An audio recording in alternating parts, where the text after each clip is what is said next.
Welcome to the NHL Wraparound podcast featuring Neil Smith, President General Manager of the 1994 Stanley Cup champion New York Rangers, and longtime ESPN NHL veteran Vic Morren. Together, they share no-nonsense opinions on news and issues around the National Hockey League. Whether you're a casual or diehard fan, each episode of NHL Wraparound will leave you more informed. Now, here's your hosts, Neil and Vic.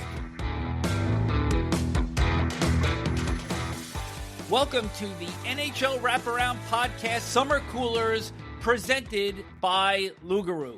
Vic Morren, along with Neil Smith. We have already put the Atlantic Division to bed. Today we will tackle the Metropolitan. And on Monday, the 25th, we'll be dropping the Central Division. And then on Wednesday, August 27th, we wrap up with the Pacific. But before we start, Neil, you know why we're wearing black today? Well, I know I'm wearing my Lugaroo black shirt because it's got our logo on it, and I love the feel of this shirt. But you are not wearing a Lugaroo shirt, so why are we wearing black?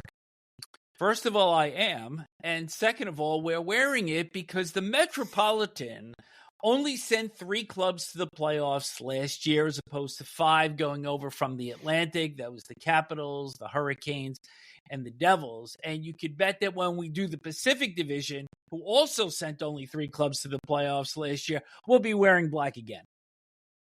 Well, there you go. Reasons we've always got a method to the madness here on NHL Wraparound. So quickly, we're going to remind people the order in which we do this and what we're looking to cover in this show.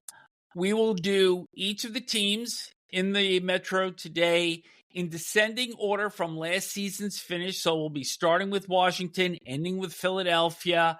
And the way we do this is we're going to look at each team, giving some statistical data, some adds, drops, and re-signs, and then we're going to have discussion.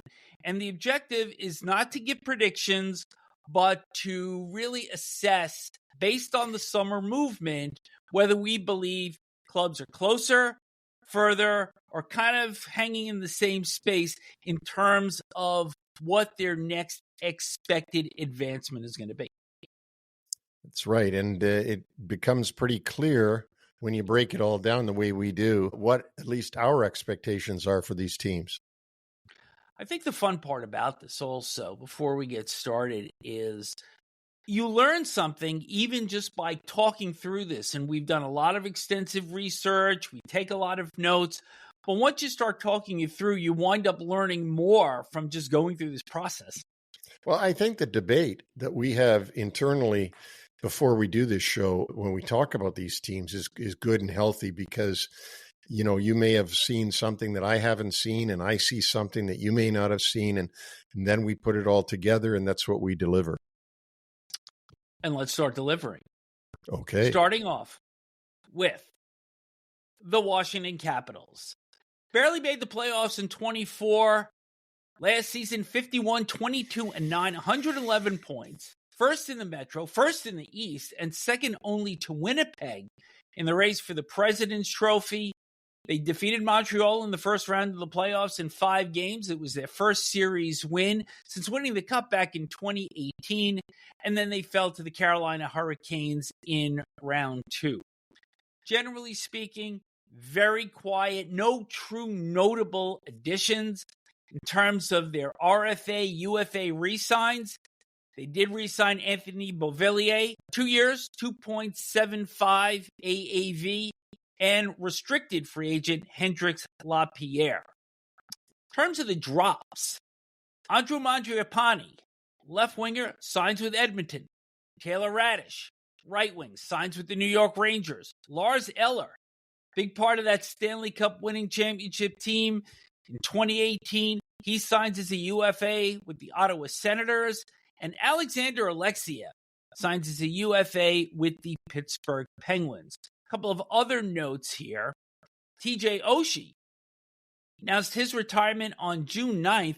And Nick Backstrom, Neil, who I thought, and I think we both thought, was through due to the back injury that had kept him out all of last season, he's returning home to play in the Swedish league, and that was announced at the end of July. Yeah, that is surprising because I was surprised by both Oshie and Backstrom. I didn't know that TJ Oshie was that close to retiring. And I did think that Backstrom was on the verge of retiring. So he goes back to play in Sweden in the Elite League and back there. And TJ Oshie hangs it up, and he'll probably end up announcing or broadcasting or scouting or something. Who knows?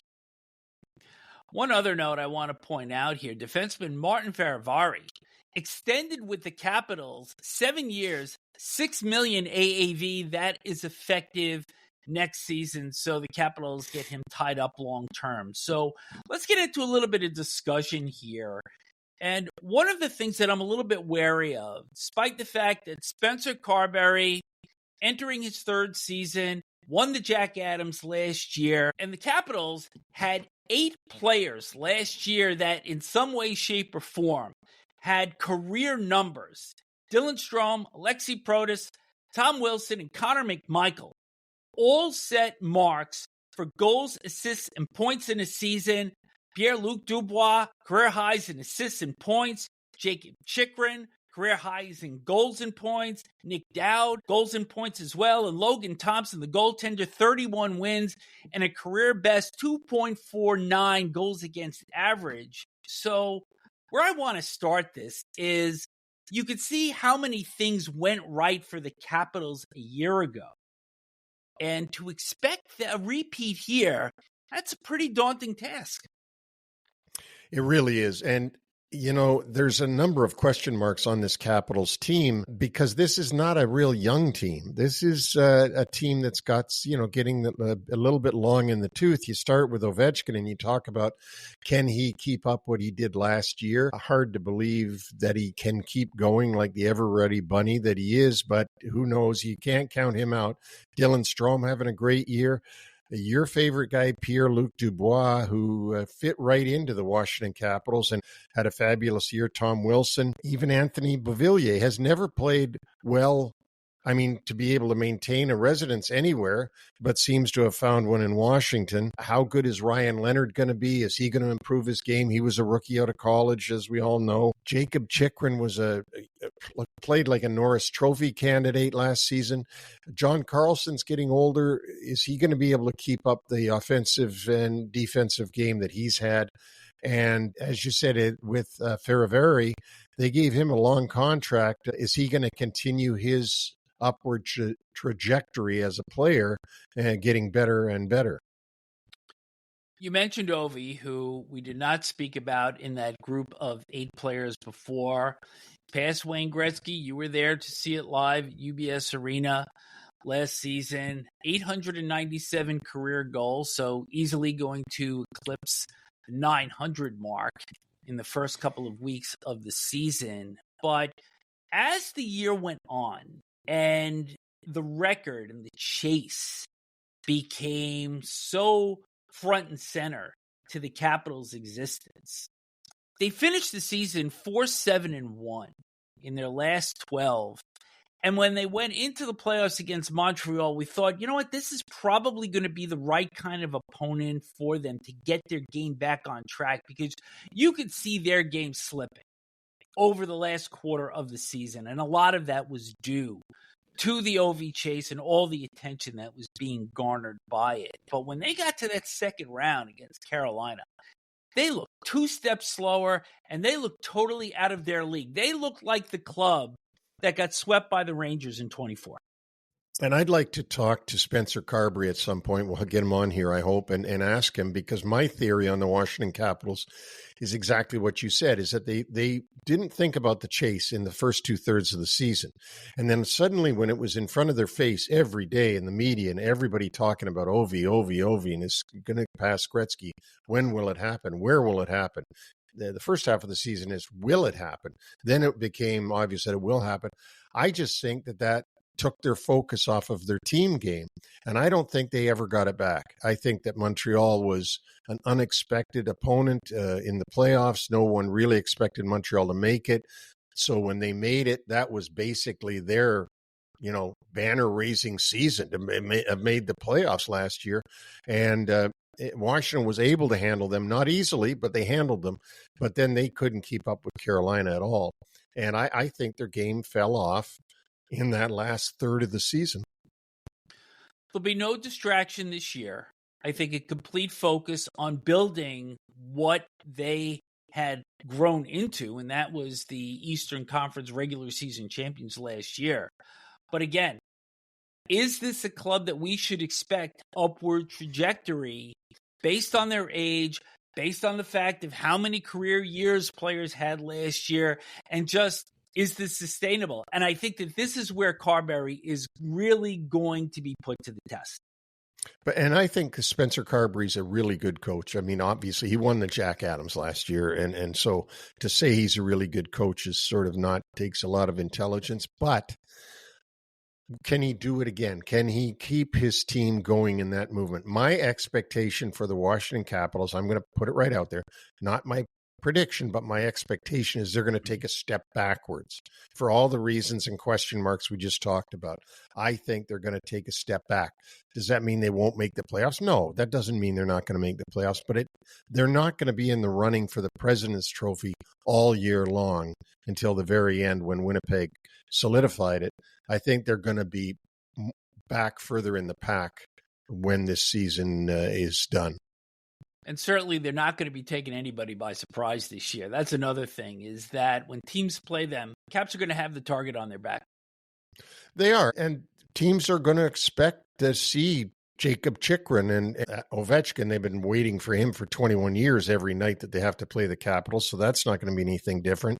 Tom Wilson carries a team on his back some nights, I think. I think this team took over the personality of the Wilson team, much the way Florida has the Tkachuk personality now, the Panthers. I think the Caps have the bit of the Wilson personality. So we'll see. Are they going to fight through like they did to prove themselves last year? I expect, for all the reasons we said, that they're not going to be quite as good as they were in 24-25. But at least no Ovi distraction this time around. The Carolina Hurricanes finished second in the Metro in 24-25, 99 points, 7th straight playoff appearance. They defeated the Devils in 5 games, the Caps in 5 games that we just mentioned, and then lost to Florida in the Eastern Conference Final in 5 games as well. They've had 3 conference final appearances in the last 7 seasons. But Neil, this is a club that I look at, and it's a good team. You know they're going to be in the playoffs every year, but there is an absolute ceiling in terms of how far this club typically can advance. It sure seems that way, Vic, and we say it every year, and you've been right on every year about this team and their goaltending, not good enough to get them very far in the playoffs. I think they're built as a really good regular season team. I think if you're a Hurricane season ticket holder, you're in for a great 41 home games and great watching them on TV during the regular season. But I don't think they're a team that's built for the playoffs. They're just not. You know, you look at their front line this year, it's going to be great.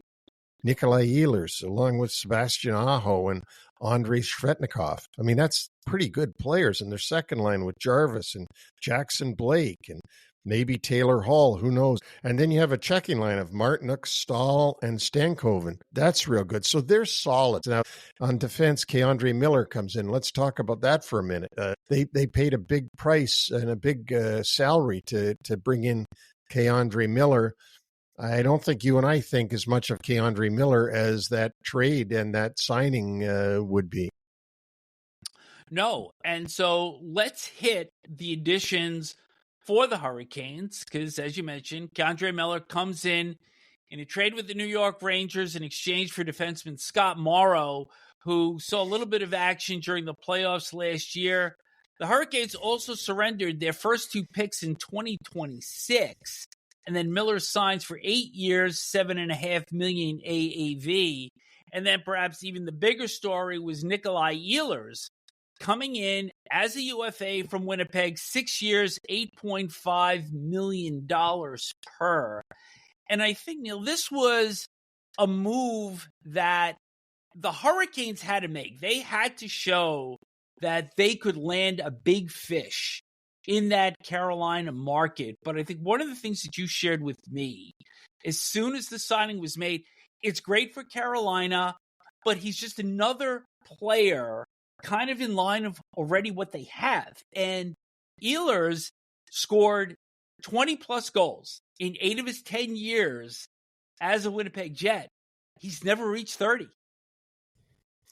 No, but he's going to have an opportunity to do that this year playing with these guys, because if he's ever going to do it, it's going to be here. And I think that you're right. The thing about Ehlers is he's a carbon copy of what they've already got. I mean, he's a good player. He's good offensively. He's not a heavyweight. He's not a power forward. He's just more offense. And so, like I said before, I think during the regular season, they're going to be awesome. I would say there's a good chance they're going to win the Metro Division. That's how good they are, with the Caps taking a step back, as I just said. And we're going to have to see the development of K'Andre Miller, right? Is he going to develop? Is he going to get better than he was with the Rangers? Because certainly with the Rangers, he took a step backwards last year. I think everybody expected a lot more out of him in New York in 24-25 than they saw. Couple of other ads that I want to get to, because this is going to fit in with the rest of the discussion. Mike Riley comes in from the New York Islanders as an unrestricted free agent, and goalie Caden Primo comes in a trade with the Montreal Canadiens. You're going to get into a little bit of a side story after that. A lot of RFA, UFA re-signs. Taylor Hall, Frederick Anderson, Eric Robinson are the notable re-signs as UFAs for the Hurricanes. The restricted free agents that are re-signed: Logan Stankoven, as Neil had mentioned his name before, 8 years, $6 million on average. Ryan Suzuki, the brother of Canadiens captain Nick Suzuki, and Skylar Brindamore, center, and the son of head coach Rod Brindamore. So a little bit of an interesting thing here in that Caden Primo and Skylar Brindamore are going to be playing together. And both of them have fathers that played for the Hurricanes. And this is amazing, their fathers were traded for each other. And that put Rod Brindamore into the Carolina Hurricanes to be the captain who held the Stanley Cup over his head when they won it in 2006. And, of course, that sent Caden Primo's father, Keith Primo, to the Philadelphia Flyers. And so for those two guys to play, it's a second generation of Hurricanes for sure. I'm sure there's a lot of pressure on Skylar Brindamore, though, when your dad is behind the bench. That must be something very unique. We'll see how that all turns out. Caden Primo had some real good nights with the Montreal Canadiens, so let's see if he develops, but they'll be depending on that for their future. The Keith Primo-Rod Brindamore trade took place in 2000, and of course, Keith Primo, not to digress here, but he had some heroics, scoring in that 5 overtime game for the Flyers against the Pittsburgh Penguins in the playoffs of that year. Let's talk about the drops here, because this is significant. In addition to Morrow going to New York in the K'Andre Miller deal, Brent Burns signs as a UFA with the Colorado Avalanche, and perhaps even more significant, Dmitry Orlov signs as a UFA with the San Jose Sharks. So when you look at the collective here, they lose Burns, Orlov, and a prospect in Morrow, and they gain K'Andre Miller and Mike Riley. So where I'm sitting here, their offense is definitely better with the addition of Ehlers. The defense is worse, and the goaltending has not been truly addressed. It looks like it's going to be Freddie Anderson, Pyotr Kochetkov, and then we'll see what Caden Primo can bring. But this is still not elite goaltending, in my opinion, to get the Hurricanes anywhere beyond where they have topped out in recent seasons. Agreed. In the playoffs. So let's take a look at the defense. Here's one of my worries for the Carolina Hurricanes on this, and I want to see how this turns out. Brent Burns has been there for quite a while, is a great example to young players for the Hurricanes. Is first at the rink, last to leave. workout ethic like nobody's business. They weren't going to re-sign him. He signs a 1-year deal in Colorado. Now, we all know why, because of his age. But when you lose a leadership person like that, let's see how that affects their locker room. You're right about Orlov as a defenseman. He wanted a long deal. He couldn't get it in Carolina. He got it in San Jose. Morrow goes to the Rangers in the K'Andre Miller deal. If you remember, Morrow and Nikishin both had little cameos in the playoffs. Obviously, they felt that Alexander Nikishin was the guy they wanted to hold on to, and they let Morrow go to the Rangers in the Miller trade. So their defense looks like this. K'Andre Miller, Jacob Slavin, you got to think is their number one guy now. Nikishin is their young guy, up and coming, big question mark. Jalen Chatfield has proven himself to be a good top four defenseman. You've got Shane Gostisbehere, who's a great power play defenseman for the point, and then Walker, who is also a very good, top six defenseman. Mike Riley slips in, I guess, as their number 7, as he was sort of in and out with the Islanders after being claimed on waivers from Florida. Their defense is going to be a question mark until it's not a question mark, because with Brent Burns and Orlov gone, I want to see how that affects this team. And like you said, with the goaltending being suspect as it has been for the last couple of years, their defense has got to be good to cover up if, in fact, on nights when something goes in that shouldn't go in. I'm going to be interested to see how Mike Riley does, because he had the heart ailment. He had another issue health-wise last season. I think this is a good under-the-radar pickup by the Hurricanes and general manager Eric Tulsky. And before I let the Hurricanes go, we're talking about their offense, and I certainly don't want the Canes fans angry at us, because Seth Jarvis continues to be an outstanding center for the team. 32 goals, 35 assists, and 67 points. But again, Neil, right or wrong, this team is better, or are they just the same as they were a year ago? No, I think they're better offensively, Vic. I think that, we haven't talked a lot about Jackson Blake. I mean, they gave him a big, long contract. They really believe in him. He certainly showed signs last year. So when you talk about Ehlers, Aho, Svetnikov, Jarvis, Blake, and then you've got the guys that can chip in on the third and fourth line, like Martinook and Stahl and Stankoven. They got a great group of forwards. They really do. I don't question their forwards at all. And if anything's going to carry them to the Metro Division crown, it's going to be those forwards. They're question marks. And guys, everybody has question marks. Let's make that straight. Their question mark is still in goal. And now they've got question marks on defense because they made changes. They made changes to Brent Burns is gone. K'Andre Miller is in. Morrow is gone as a 7th. Nikishin was kept. And Orlov has gone to San Jose because he couldn't get a long enough contract with Carolina. And he was also a great guy on the point. They must feel they're okay with Shane Gostisbehere, who is a good point man on the power play. So in my mind, that's their question marks. I anticipate they'll be in the running for first place in that division. Yeah, but what about after that? I can't predict. I don't think they're built like a playoff team. That's the question then. Well, they're built like a playoff team, but they're not built to be a Stanley Cup team. It's just not. No, exactly. Yes, they don't play playoff hockey all year long like the Florida Panthers do. They play regular season hockey, and they're very good at it. But when the playoffs come, and they get against an opponent who plays playoff hockey, they don't have the ability to switch to playoff hockey.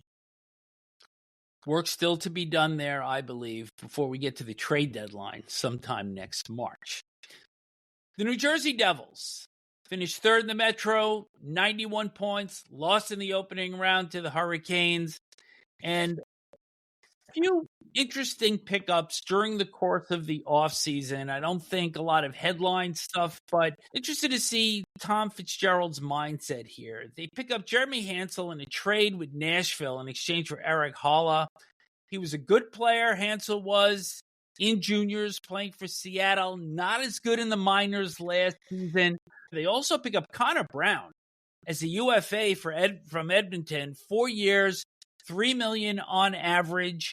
And Evgeny Dadonov signs as a UFA from Dallas for $1 million for 1 year. Both of them projected to be bottom six forwards. But I like the acquisition of Brown in particular, and I think both of us thought that Stan Bowman would make it a priority to hold on to Brown in Edmonton. I thought that they would. I really like Connor Brown and the way he played for Edmonton. I thought he was a good ingredient in that mix in Edmonton that they needed, but they didn't keep him, and he signs in New Jersey. New Jersey likes trying to be hard to play against. Don't forget that the real high-skilled guys are very slight, so they've got to have a lot of guys that make it very hard to play against them. I like the Dadonov signing coming from Dallas.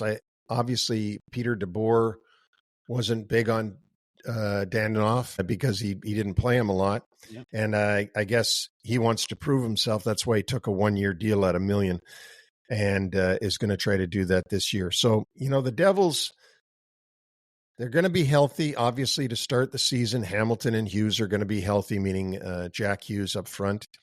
And that will be the key for them is, can they stay healthy? I like the Jake Allen signing. Obviously, he was a huge part of their team. Tom Fitzgerald didn't want to lose Jake Allen. And it's rare that you see that the general manager makes such an exerted effort to go to 5 years on a backup goalie that's already aging.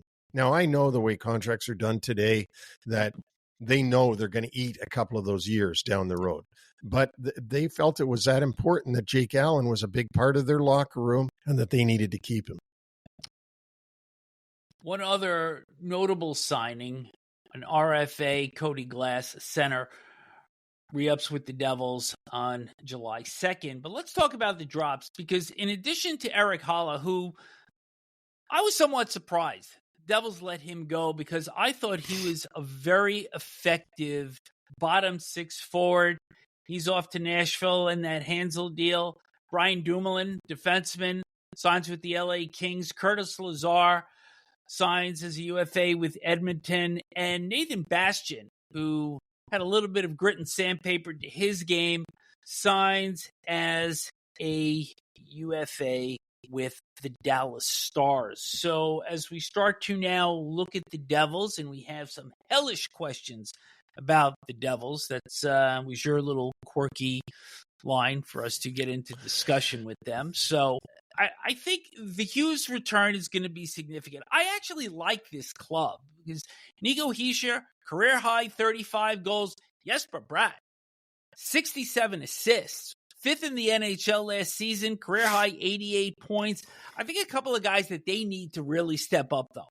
Andre Palat has played 3 seasons with the Devils. He had all that Stanley Cup pedigree with the Tampa Bay Lightning, and I believe he was going to bring more offensively to the table than he's brought so far. He's played 197 games for the Devils in 3 seasons. That's 34 goals and 82 points. And I think another player that's got to step up and become a 30-35 goal guy is Timo Meier, who was acquired about a year and a half ago from the San Jose Sharks. I agree with you that those two guys have got to get better. I think Meier got better last year in a Devils uniform, seemed to find his way and get comfortable. Up front, with Palat, Hughes, Jesper Bratt, I agree. Palat's got to do more, but Hughes will be healthy, and Bratt is really good. Second line is really good too, with Nosen, Hischier, and Meier. That's going to be formidable. They can score on both of those lines. And then Mercer and Cody Glass are the third and fourth line centers.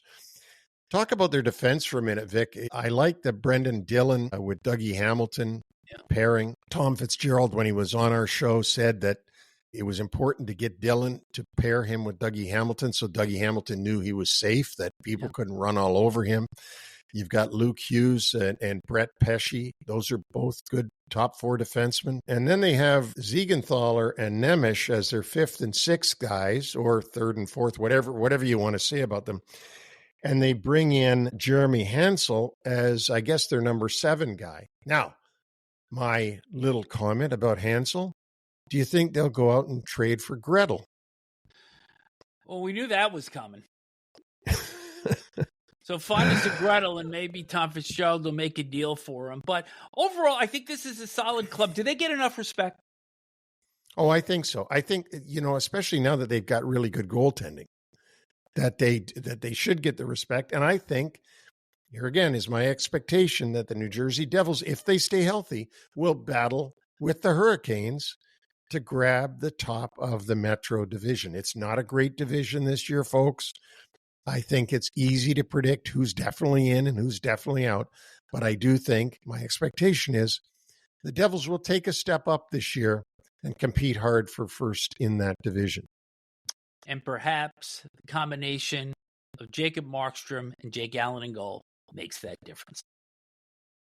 The Columbus Blue Jackets, 89 points, missed the playoffs, but did finish in the upper tier of the Metro. They missed the playoffs for the fifth straight season, and this club only has one playoff series win in their entire franchise history when they swept the Tampa Bay Lightning in the opening round in 2019. Big note for them, offensively. Finished tied for seventh, 3.26 goals per game. But 16 times last season, they scored at least 6 goals in a game. So there was certainly a little bit of offensive pop on this club.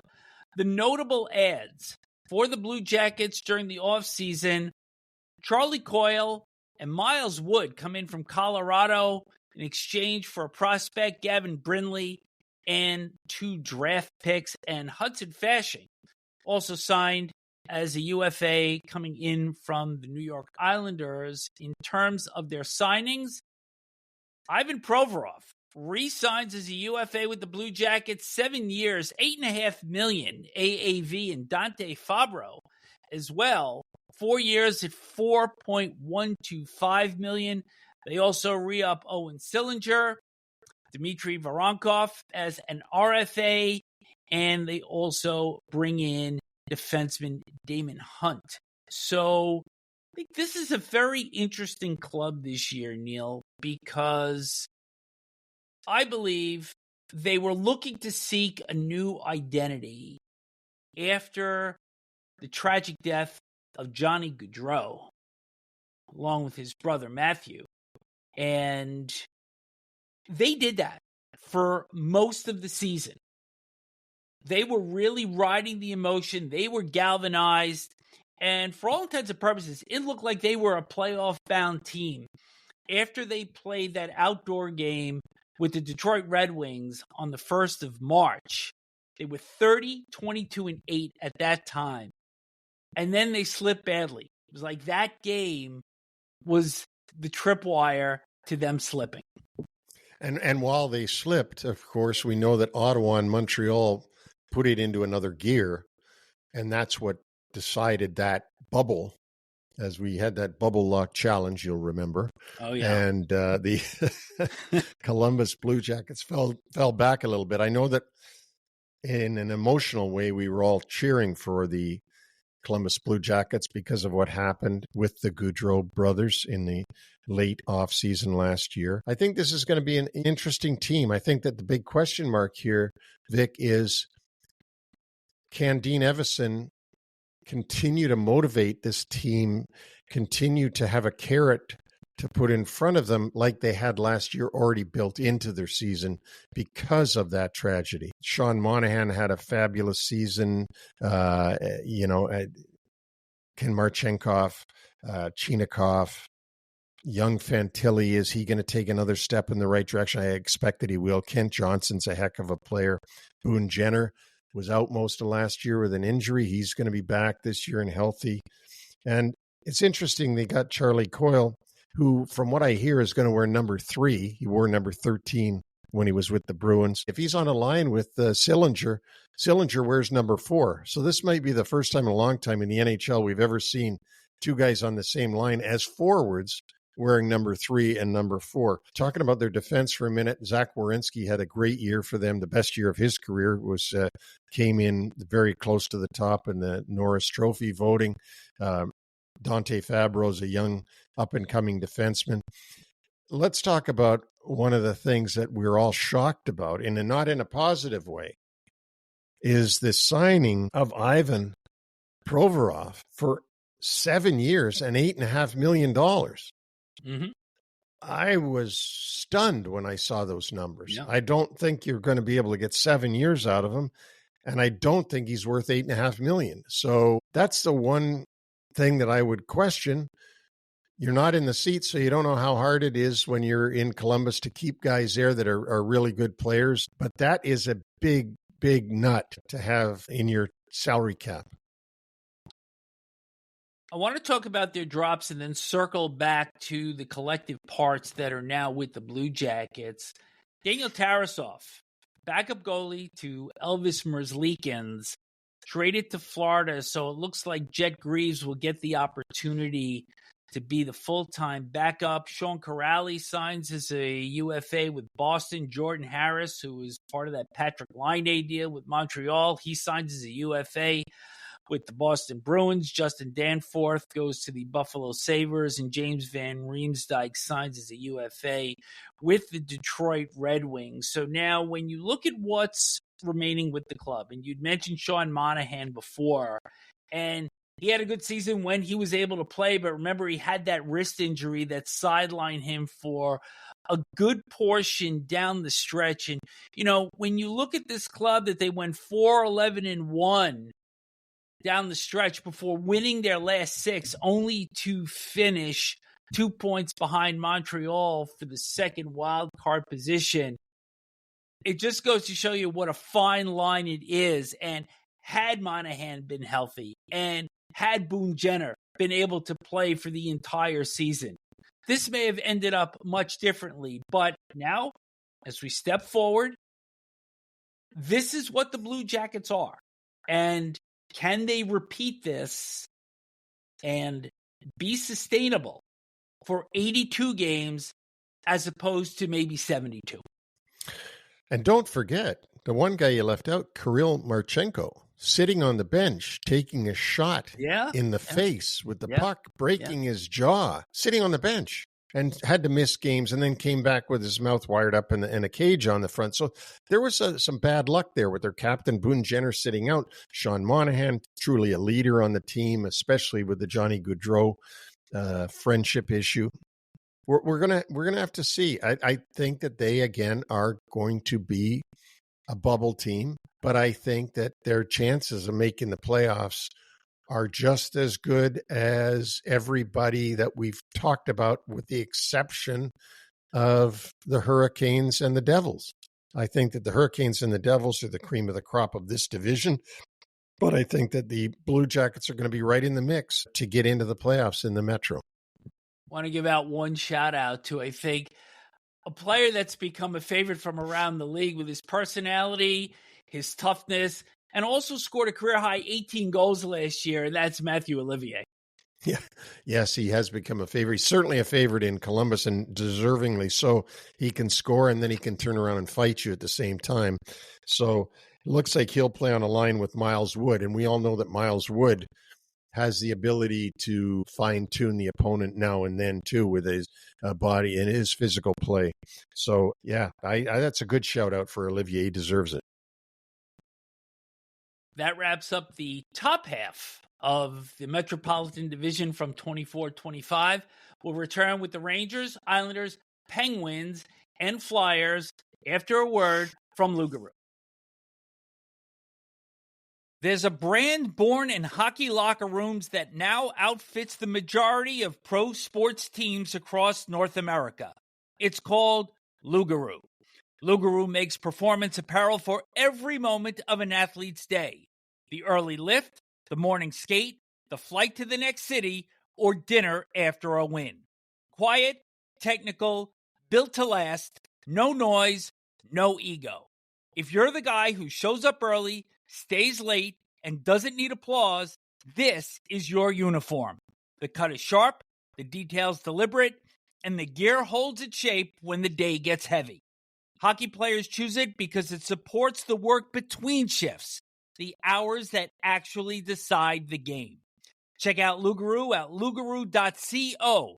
That's LOOGAROO.co GAROO.co, and use the promo code Wraparound, and you'll get free shipping. More than ready, Lugaroo. Welcome back to the NHL Wraparound podcast, Summer Coolers, presented by Lugaroo. We continue on with the New York Rangers. After winning the President's Trophy in 23-24, they became just the fourth team in history to have the best mark in the league and then miss the playoffs the following season. Big problem? Special teams. 28th on the power play. Penalty killing was 11th, with 18 shorthanded goals to lead the league, but both of those were third in their President's Trophy winning season, so clearly drops in that area. Their additions, the big one, Vladislav Gavrikov, signing as a UFA from the LA Kings, 7 years, $7 million AAV. They get Radish, signed as a UFA from Washington, and Scott Morrow comes over in the aforementioned K'Andre Miller deal. In terms of their RFA signings, Will Cooley, most significant, 2 years, $3.9 million on average, and they also bring Matt Rempe back into the lineup. But perhaps, Neil, even more significant are the drops. We've already mentioned K'Andre Miller. We mentioned Zach Jones in the Atlantic Division preview. He signed with the Buffalo Sabres as a UFA after not being qualified with the Rangers. And this was a guy that I believe showed some promise, or maybe just wasn't given the opportunity that was necessary in New York. But the big one, Chris Kreider, traded on June 12th to Anaheim in a deal that brought back center Carey Terrence. And Kreider, one of the all-time Ranger greats, and this just continues a dismantling of the club, which really began last summer. Yeah, it did, and it began with the captain, Jacob Trouba, who they tried to trade to Detroit, couldn't get it done. He has to come into camp with all the rumors swirling around about him. And they go on from that to have a good start to the season, 12-4, I believe it was, until they ran into Edmonton and then got obliterated in Edmonton and then came home and lost to the Devils. And apparently all hell broke loose upstairs. And a memo went out, a text message that Kreider and Trouba, maybe others were available. That got back to Kreider, and Kreider wasn't happy about it. That, combined with some injuries that he had, made his year abysmal for the Rangers. And then they trade him to Anaheim, where he joins Jacob Trouba. But one thing we do know is that they still have Igor Shesterkin in net, who's going to be one of the top goaltenders in the league again this season, as he has been the last few seasons. And so that will cover up a lot of mistakes. But definitely, if you're a Rangers fan, when you go to Madison Square Garden this year, buy a program. Bring a lineup, because it's not going to be the same team as you saw last year. You're going to get into the defense in a second, but I want to talk about offensively, because with Kreider out of the lineup, where's the offense going to come from? Artemi Panarin had 49 goals and 120 points in 23-24. He slipped by 12 goals and 31 points during the course of last season. Mika Zibanejad, terrible year, and a team worst minus 22. I think you're going to have to expect JT Miller, Vinny Trocheck, and it's about time that Alexis Lafreniere shows why he was a number one overall pick. This is a player that I believe is going to have his last chance to really shine in New York. He's expected to play with Panarin and Trocheck, and if he can't deliver the goods, I expect him to be out of New York the same way they moved Capo Caco last year. Yeah, I wouldn't be surprised, and I'm not sure that he can do it. He's going to have to play a heck of a lot better than he played last year, and a heck of a lot different, and put his nose down to the grindstone a lot more. Sort of could take a cue from Cooley, who is a fan favorite. Will Cooley is at Madison Square Garden. Why? Because his work ethic, his physical play is so good. I think too, Vic, you hit on another point. I think Mika Zibanejad, as good as he's been over the years they've had him there, and it was Jeff Gorton who stole him from the Ottawa Senators, that he has been excellent for them. Up until last year, he wasn't good at all. He can't have another year like last year. He's got to come through this year. I'm not sure whether or not Lafreniere can play on a top line. I personally don't see it. But they do have, as you said, Miller, Zibanejad, Trocheck, Panarin, and Will Cooley is really up and coming. So those guys are all good. The question mark offensively is Perreault. How good is Perreault? How good can he become? Brand new coach too, Mike Sullivan. How does Mike Sullivan see this team? How is Mike Sullivan going to see this team by the end of October, when he knows the players and he knows what he can expect from them? It's all up in the air right now with this forward group as to what to expect out of them. It looks like Perreault is going to get the first shot on the third line, but right behind him, a couple of other young left wings that are looking to crack this lineup. We saw Brett Berard have some time with the Rangers. Brennan Othman, I think also, it's about time that he gets a crack in this lineup as well. But as much as we've seen questions on the offensive side of this defense, as you said before, you need a program.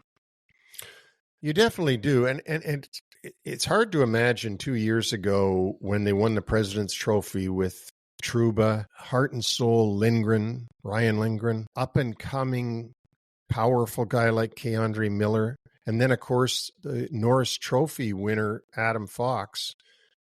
People were really bragging about the Rangers and their defense. And now the only guy left of that group is Fox. Now, they brought in Gavrikov, as you mentioned, from the LA Kings, gave him a huge contract. He was one of the biggest fishes in the pond, in the free agent pond, and Chris Drury was able to get him to come to New York. He'll probably play with Fox, which may be, the Bukaboom and Leach, or Gavrikov and Fox. Maybe that's what they're thinking there. But then the question marks start after that when you've got Susi and Borgen as number 3 and 4. You've got Vaakanainen and Braden Schneider as maybe 5 and 6. I think Schneider might be in the top 4, but it's not a lot of depth on defense for the Rangers, and not a lot of what we're used to seeing from them. So there's a lot of question marks on their defense, and Shesterkin will have to be Shesterkin for this defense.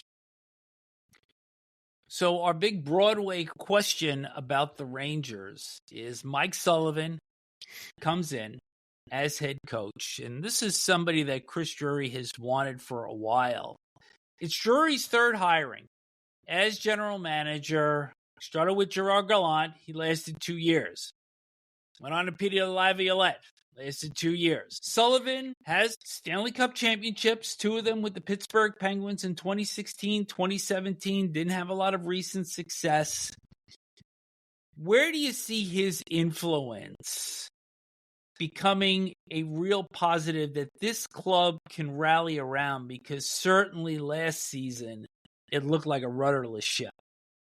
Mike Sullivan is thought of as one of the best coaches in the NHL. And for good reason. He won 2 straight Stanley Cups with Pittsburgh. However, he just missed the playoffs 3 years in a row as coach of the Pittsburgh Penguins.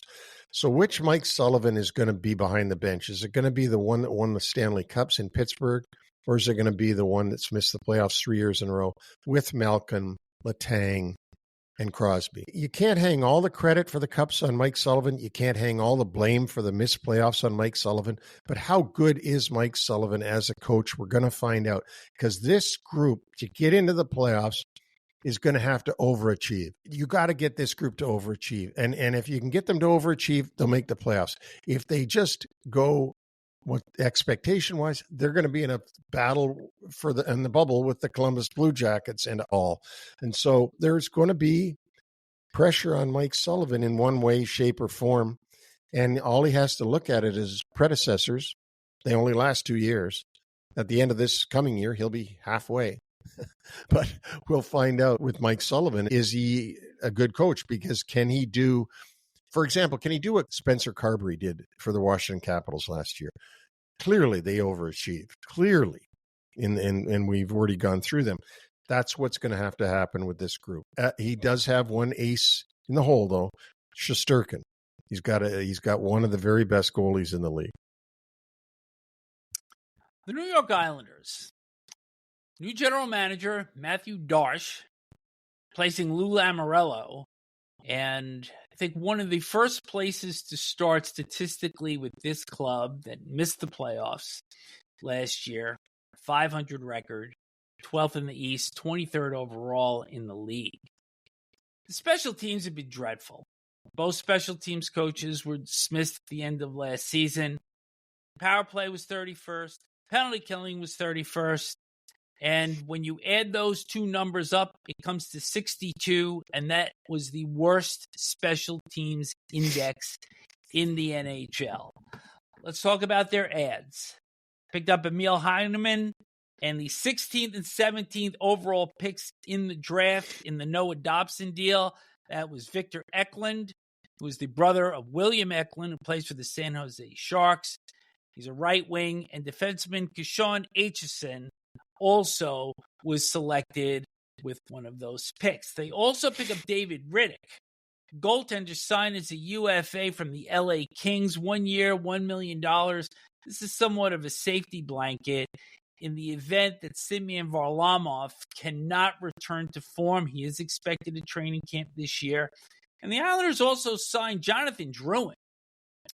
2 years, $4 million per year, coming out of Colorado.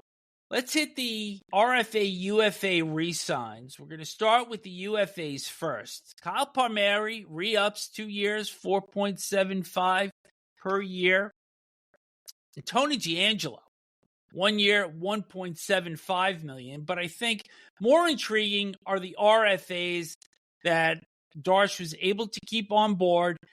First was Alexander Romanov, defenseman, 8 years, $6.25 million. So you'd have to think that he is being looked at as the top backliner on the Islanders. And they also re-signed defenseman Adam Boqvist, right wing Simon Holmstrom, center Matt Gacom, and right wing Maxim Siplikov, who I thought had a pretty decent year last season, 2 years, $2.5 million.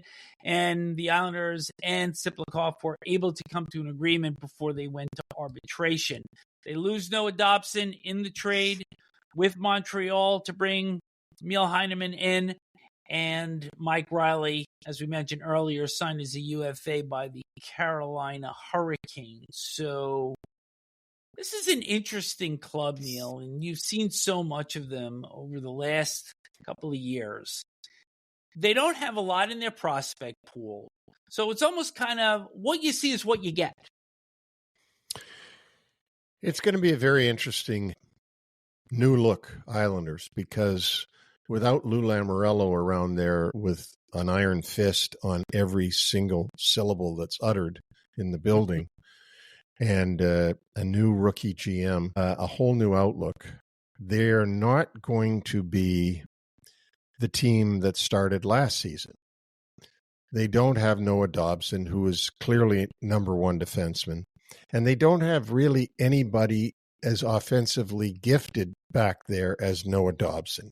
Romanov is not an offensively gifted player. He's a good backliner defensively and can hit you and knock you out, but he's not a guy that you're going to put on the power play. Tony DeAngelo can play the power play, does play the power play, but he's not Dobson. He doesn't have the rocket that Dobson had or has, but he's moved on to Montreal. The other guy that they're going to really miss at the beginning of the season at least is Brock Nelson, who Lou Lamoriello traded at the deadline to Colorado. And so without those two power play players, Dobson and Brock Nelson, and a power play that was 31st in the league to begin with, they're going to have to do some miracles to make this power play be very effective. They still have Horvat.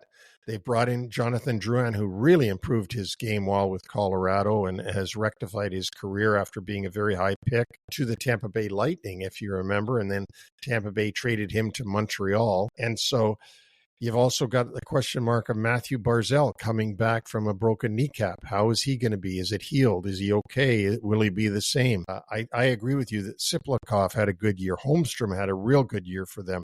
And if those two improve their trajectory and getting better, that will really help the Islanders.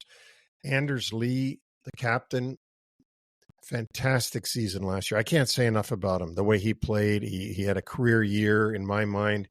But he's getting older. He's not going to keep going upwards. He's going to actually either stay the same or go down a little bit. And then you've got the question mark of Anthony Duclair, who took personal time off because the coach criticized him, or that was what was said.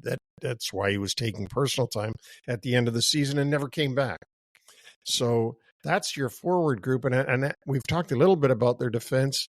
The newcomer, the first overall pick, Matthew Schaefer, if he makes the team, which they probably will see after 10 games, because if he's still there after 10 games, he's on the team, because they're not going to burn up a year of his entry-level contract. We'll see what we can get out of him. That's an unknown for now. Anyways, everybody in the hockey world thinks he's going to be great and be your number one guy. Maybe he'll be the number one guy right away, like a Dennis Potvin, but we have to wait on that. That second pair of Pelech and Pulak are veterans that we saw last year along with Mayfield. We know what they can bring. It's not a great team. It's a team that's looking to the future, an organization that's looking to the future. They're not looking to the present. So the present has a lot of question marks. They certainly don't look like they're obviously better than last year. I don't think that they are. I want to go back to Noah Dobson for a second, because folks that listen to the Atlantic Division Summer Cooler heard us say that we think $9.5 million was too much. There was way too much that the Canadians gave up in exchange for him in the deal that brought Emil Heineman in. Yet you have shared with me in a conversation that we had yesterday that Dobson is still a significant loss for the Islanders, even though we don't think he's worth the money for the Canadians. Well, look, here's my thing. There's 32 teams. So therefore, there's 32 number one defensemen, right? So Dobson is not in the top half of the league of top defensemen. He's not Adam Fox. Okay. He may be 25th on the number one defenseman list. He's still taking them off the Islanders. They lose their number one defenseman. So even though Montreal, we think overpaid, they brought him in there. He's going to probably do real good for Montreal. He did have defensive liabilities for the Islanders, no doubt. Playing with this group, he had major defensive liabilities for them, but they have to replace him with somebody. They might think that Schaefer can do it right away. They might think that while Schaefer develops, they've got Tony DeAngelo there to be on the power play. But this group, there's no doubt that you're starting 25-26 without Brock Nelson and without Noah Dobson. I don't see the Brock Nelson in this lineup, and I don't see the Noah Dobson in this lineup. And so therefore, my prediction or expectation is they're not going to be as good. One final note on the Islanders, because Ilya Sorokin is certainly one of the finest goaltenders in the National Hockey League, but when Varlamov went down last year, it was goalie by number as to who would be the backup, who would get the odd game to spell Sorokin a bit. I think that David Riddick can be a real good addition to this club if Varlamov can't go, and if Varlamov can go, it certainly gives the Islanders a formidable 1-2 in that. Yeah, if Varlamov can go, then David Riddick makes $1 million playing in Bridgeport, Connecticut, where the team is definitely. I'll make one prediction on this show. All right, Bridgeport next season will have a better home record than they had last season. I'm sure Rocky Thompson will be able to deliver more than 4 wins at home than what the Bridgeport Islanders had a year ago. But as I said, Nick, this is an organization that's looking to the future. They're not looking to the present.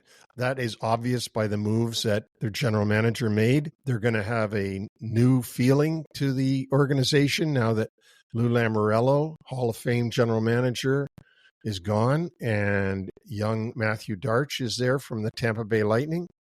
And we'll see. What will we expect from Patrick Waugh? Can he get this group to overachieve? We talk about overachieving. It's really important. And the other thing is Patrick Waugh doesn't get off the hook on these poor special teams just because they fired the two assistant coaches that handled the special teams. It's the head coach's responsibility to make sure they have good special teams. He doesn't get off. So I want to see this season, how will Patrick Waugh fare? Now he doesn't have the iron fist of Lou Lamoriello upstairs. He's got the rookie GM. How is he going to handle that? And how will he get this group to overachieve? Because clearly, if they have any hope of making the playoffs, they have to overachieve. How long of a leash does Waugh have with a new GM that did not hire him? That is a good question that I can't answer, but I would expect that Patrick Waugh will be Patrick Waugh and try to walk all over Matthew Darch, but we'll find out as the season goes on. The Pittsburgh Penguins. They will have a new voice behind their bench for the 25-26 season. And rookie head coach Dan Muse comes over, former assistant with the New York Rangers, taking over from Mike Sullivan, who is now the head coach of the New York Rangers. And, he's going to have a pretty daunting task ahead of him, because when I look at who the Penguins acquired during the offseason, to this point, it's like looking at the Boston Bruins all over again. So I'm going to go through the names, and then we'll react off of that. They add defenseman Connor Clifton from Buffalo. Right wing Justin Brazeau. It's a UFA from Minnesota. Anthony Mantha, right wing UFA from Calgary. Raphael Harvey-Pinard signed as a UFA from the Canadiens. Alexander Alexiev signed as a UFA from Washington after he wasn't qualified. Matt Dumba comes over in a trade with the Dallas Stars, and maybe the most significant was Artur Silovs, goaltender acquired in a trade with the Vancouver Canucks. In terms of their re-signs, a couple of UFAs that they held on to, Connor Dewar, no Gene's joke here, please, and Philip Tomasino, a center. And the most significant drop was goaltender Alex Nedeljkovic, who was traded to San Jose for a third-round pick in 2028. But the mindset here for Kyle Dubas is that you've got Sidney Crosby's 38, Chris Letang's 38, Evgeny Malkin's 39, Erik Karlsson's 35. And if you're trying to surround this aging core, and add Karlsson in if you want, but if you're trying to surround them with quality pieces to make one last playoff run, I don't see it. This is waving the white flag to me. This team is waving the white flag. They're saying we want to be in contention for a lottery pick. And why isn't Karlsson traded? They were saying at the beginning in the springtime, Karlsson's available. We're going to trade him this summer. Nothing has happened. He's still there. That might be because they didn't try or because nobody wanted him. It's going to be miserable in Pittsburgh this year. It just is. Not that it hasn't been for the last 3 years. And I pity Dan Muse, who comes in from the New York Rangers, as you said, while Mike Sullivan goes the other way from Pittsburgh to New York Rangers. As a rookie head coach, this is what he starts with. It reminds me of David Quinn getting his first opportunity with a Ranger team you knew couldn't make the playoffs. And then his next opportunity was with the San Jose Sharks team that you knew for sure was going to be a lottery pick team. And this poor guy didn't have a chance in either spot. And I don't know. I don't want to say Dan Muse has no chance because that wouldn't be fair.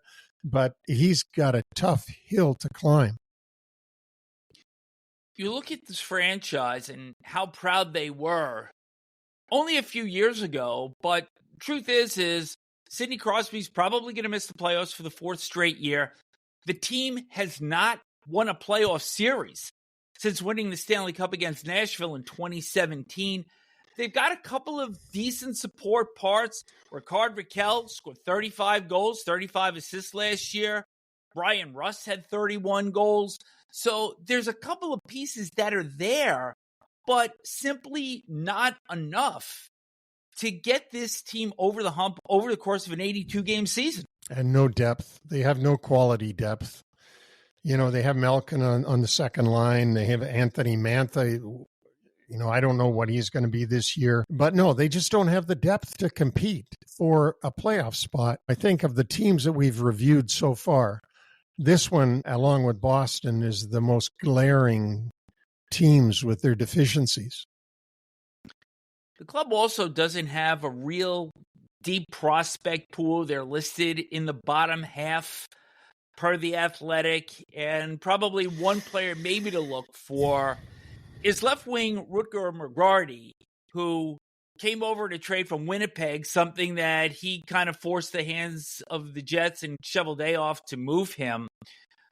But besides that, they also had $13 million in cap space. And you look at the players that they brought in, and you have to have thought somewhere along the line, maybe there was more of an upgrade in store than what we've seen. Yeah, and you've also got to look at ownership and say that the Fenway Group bought the club from the Lemieux partners and now have it back out on the market again. And so they obviously expected better results than they've gotten so far. And maybe they were told they were in a different spot with this team than they were. A lot of people that aren't really up to speed on hockey might have thought that, well, geez, if we can get Crosby and Malkin and this Letang guy, you know, we got to have a good team. We got Sidney Crosby, but that's not the way it works. So, you know, we have not seen any reason to say that this team is improving. And they're the oldest club in the NHL to boot. Yeah.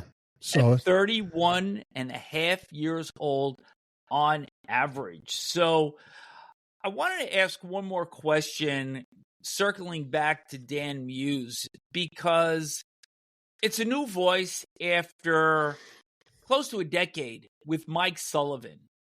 New approach.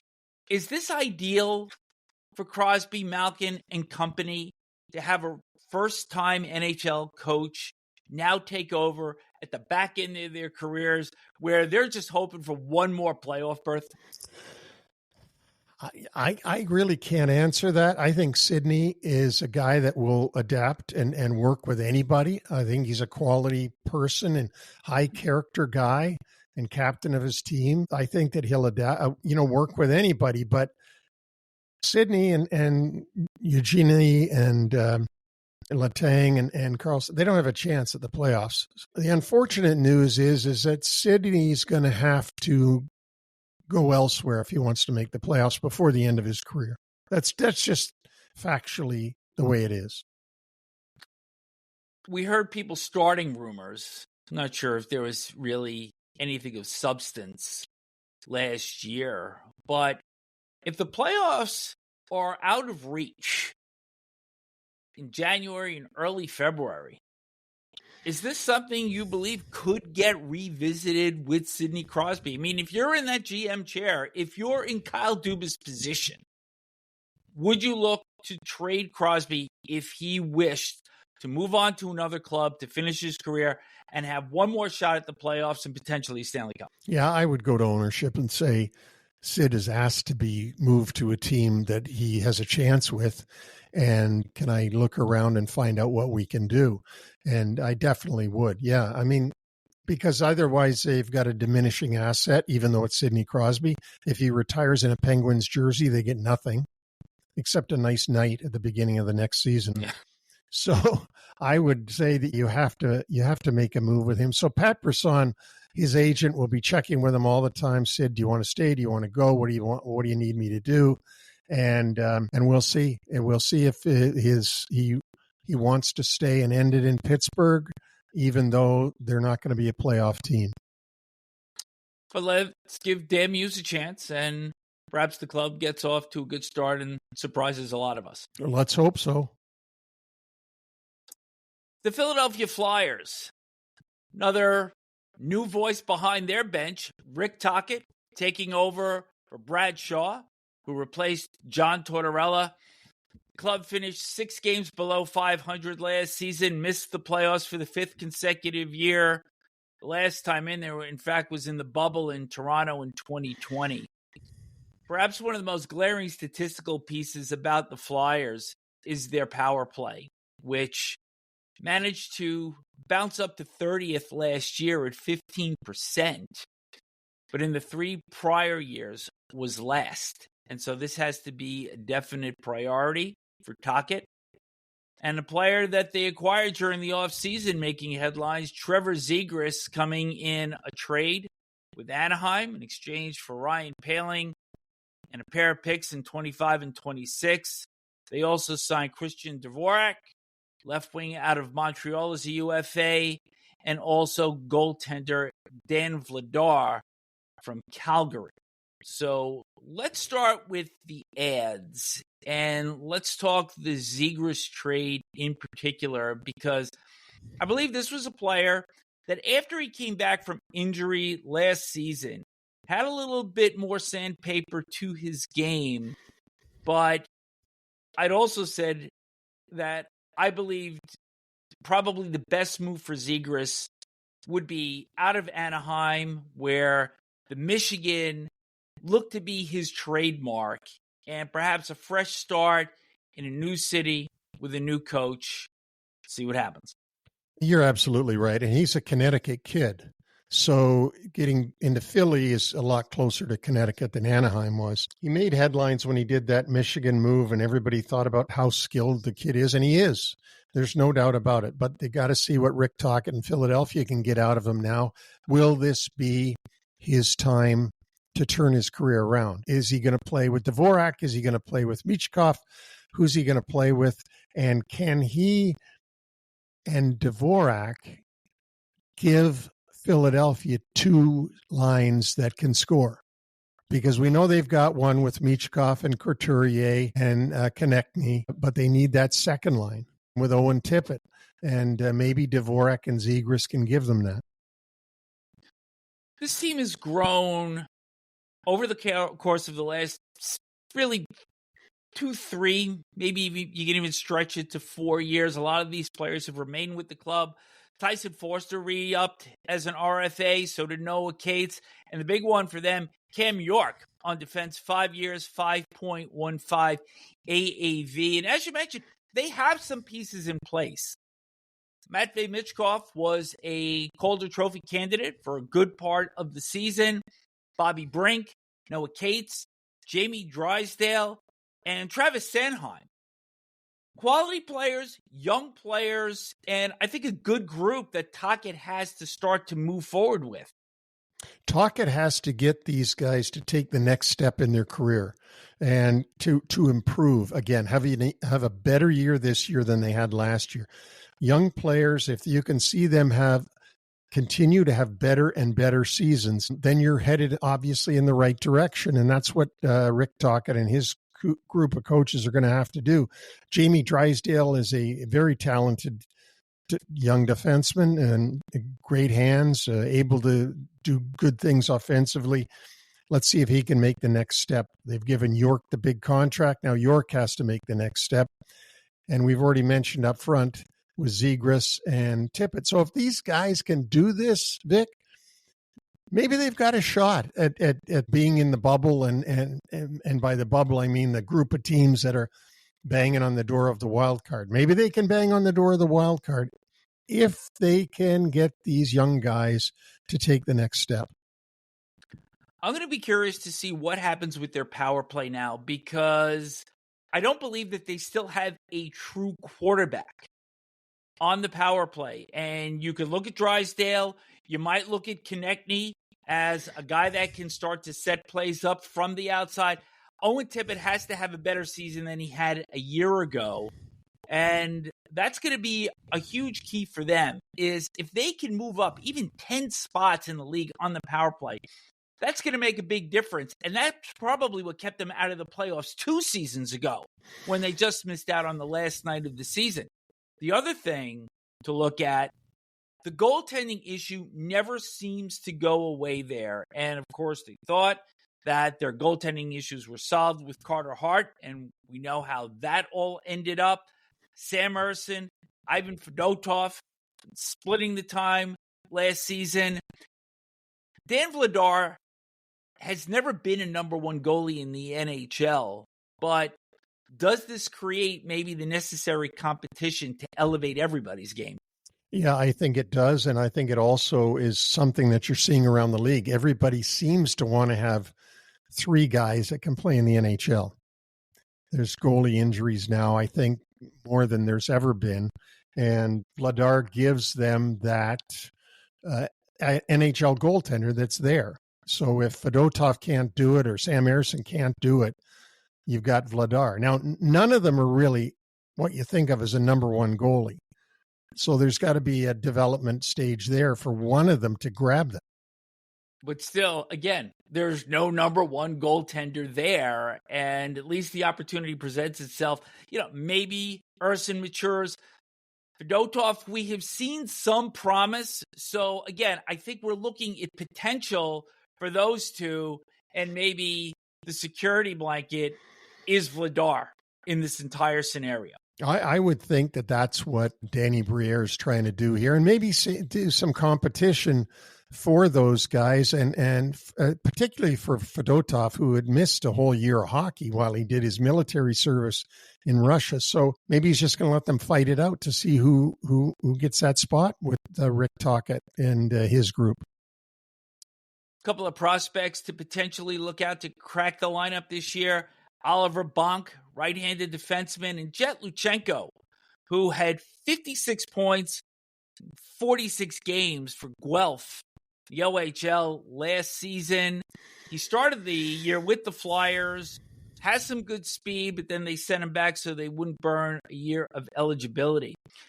I want to hit on the drops for 1 second here because in addition to Paling going to Anaheim in the Zegras deal, Jacob Pelletier was signed as a UFA by Tampa after not receiving a qualifying offer. And Pelletier was acquired on January 31st, along with Andrei Kuzmenko from the Flames. They also got 2025 and a 2028 draft pick in exchange for Morgan Frost and Joel Farabee. But the net of this is when Kuzmenko was traded for 2 draft picks, the end result is they got 4 draft picks, and Frost and Farabee are going to probably be key components for the Calgary Flames this year.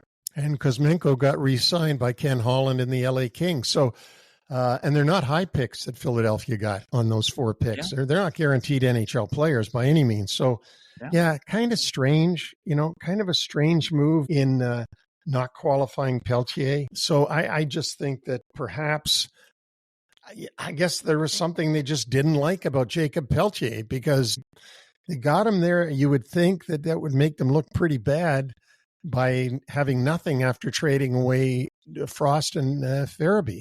But I guess they didn't like him.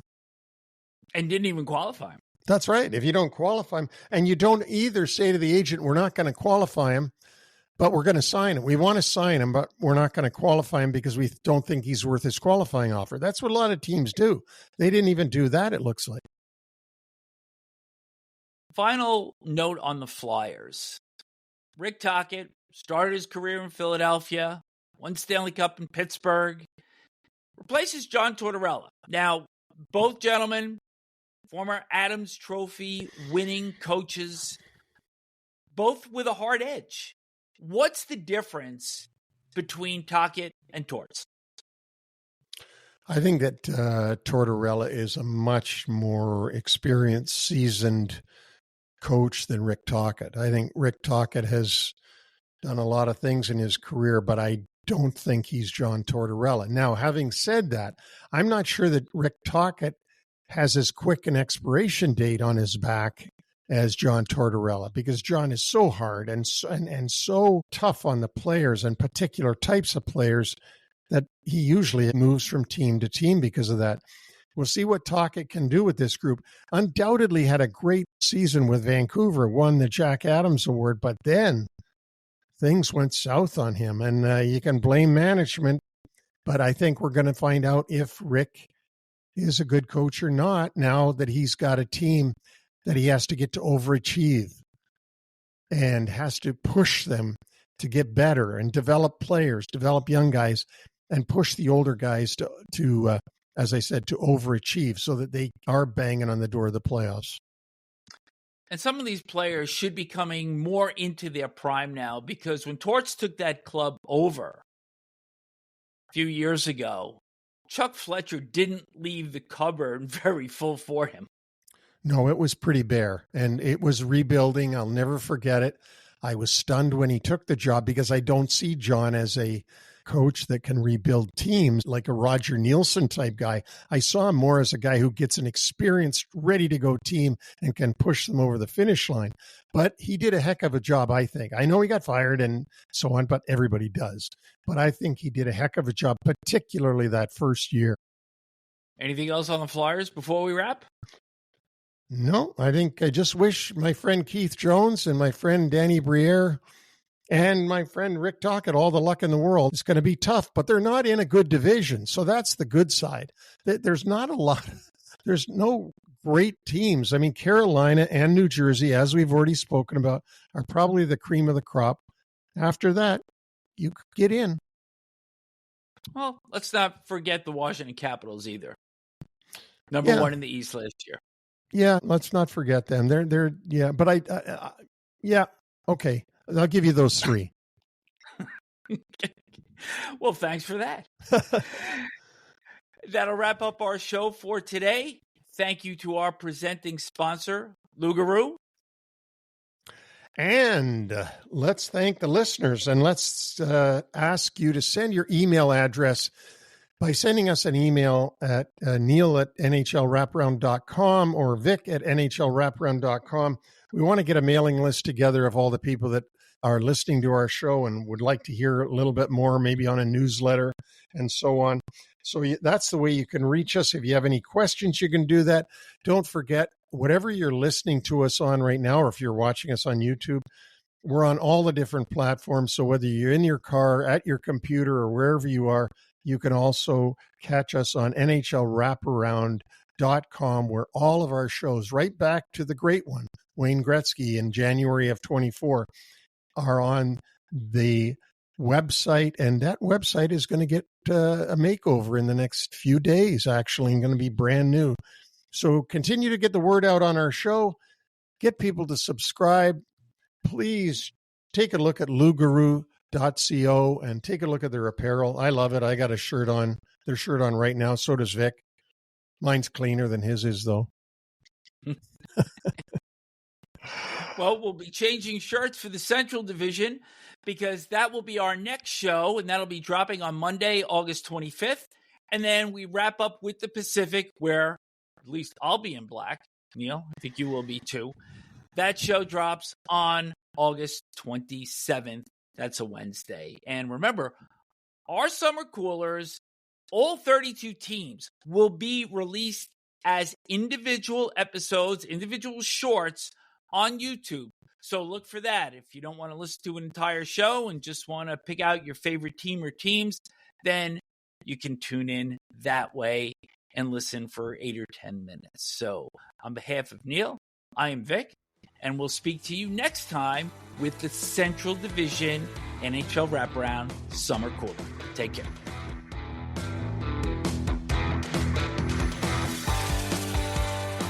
Thanks for joining us on the NHL Wraparound Podcast. Don't forget to subscribe to stay up to date on all the NHL action.